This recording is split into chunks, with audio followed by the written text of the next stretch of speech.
Nagaganito kasi ako tuwing magbabiyahe ako kasi nga para hindi maano yung buhok ko. Tapos ready ko na yung helmet para sinabi diretso na lang.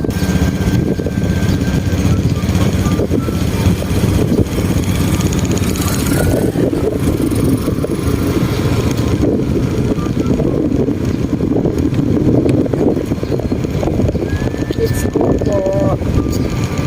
Bababa tayo.